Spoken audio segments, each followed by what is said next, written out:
तीर्थ यात्रा के इन नियमों को जानेंगे तो पाएंगे अधिक पुण्य लाभ।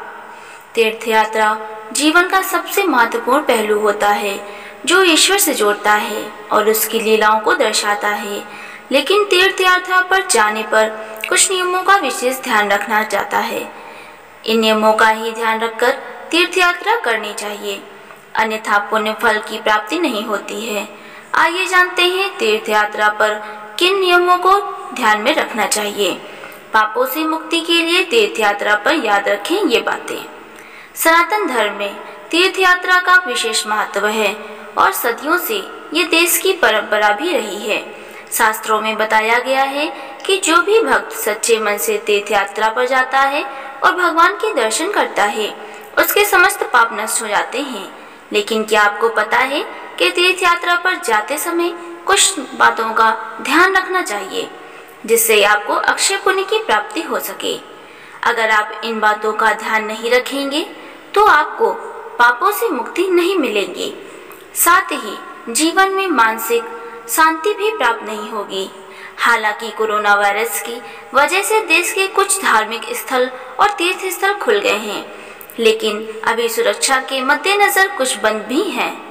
यात्रा जितनी हो सके उतनी कम करने की बात की जा रही है, क्योंकि आज के दौर में सुरक्षा की सबसे बड़ी प्राथमिकता है। फिर भी अगर आप यात्रा कर रहे हैं तो आपको किन किन बातों का ध्यान रखना चाहिए, इन नियमों को जान लीजिए और यात्रा से जुड़े शास्त्रीय नियमों को जान लेंगे तो आपकी यात्रा अधिक मंगलकारी रहेगी। ऐसा व्यक्ति रोग दोष का होता है। भागी शास्त्रों के अनुसार तीर्थ यात्रा पर जाते समय हमेशा जप तप और दान करना चाहिए, लोगों की मदद करना चाहिए और सच्चे मन से ईश्वर का मन में गुणगान करना चाहिए, क्योंकि तीर्थ यात्रा का फल बहुत ही पुण्यदायी होता है। जो भी जातक ये कार्य नहीं करता है वह रोग और दोष का भागी होता है। तीर्थ यात्रा में ना करें ऐसे कार्य। तीर्थ यात्रा के दर्शन से इंसान को मोक्ष की प्राप्ति भी होती है। शास्त्रों में एक श्लोक वर्णित है, अन्यंत्र हिमकृतं पापम तीर्थ मासाघ्य नश्यति, तीर्थेषु यत्कृतं पापम व्रजलेपो भविष्यति।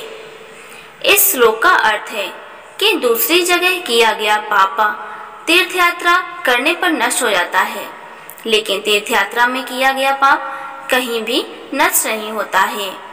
इसीलिए तीर्थ यात्रा के दौरान हमेशा ईश्वर का ध्यान और धर्म के कार्य करना चाहिए। तीर्थ यात्रा में अधार्मिक कर्म कभी नहीं करना चाहिए। ईश्वर का मिलता है आशीर्वाद। जब कोई व्यक्ति अपने माता पिता, गुरु, भाई बहन या फिर किसी अन्य व्यक्ति को पुण्यफल दिलवाने के उद्देश्य से तीर्थ में स्नान करवाने के लिए ले जाता है तो तीर्थ में स्नान करने वाले व्यक्ति को पुण्यफल का 12वां भाग प्राप्त होता है।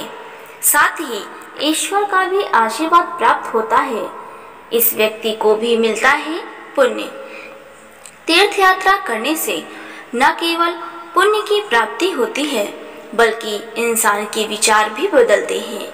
इसीलिए जब कोई व्यक्ति दूसरे से पैसे लेकर तीर्थ यात्रा पर जाता है तो पैसे देने वाले व्यक्ति को भी उसका फल मिलता है।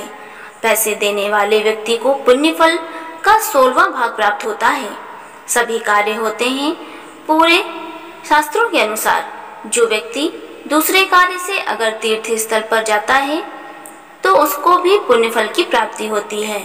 उस व्यक्ति को तीर्थ जाने का आधा पुण्य फल प्राप्त होता है। अगर वह ईश्वर के दर्शन भी करता है तो उसका कार्य तो पूरा होता ही है, साथ ही उसकी इच्छाएं भी पूरी होती हैं। आपको जानकारी कैसी लगी हमें कमेंट में ज़रूर बताएं। वीडियो को लाइक करें, चैनल को सब्सक्राइब कर लें। धन्यवाद।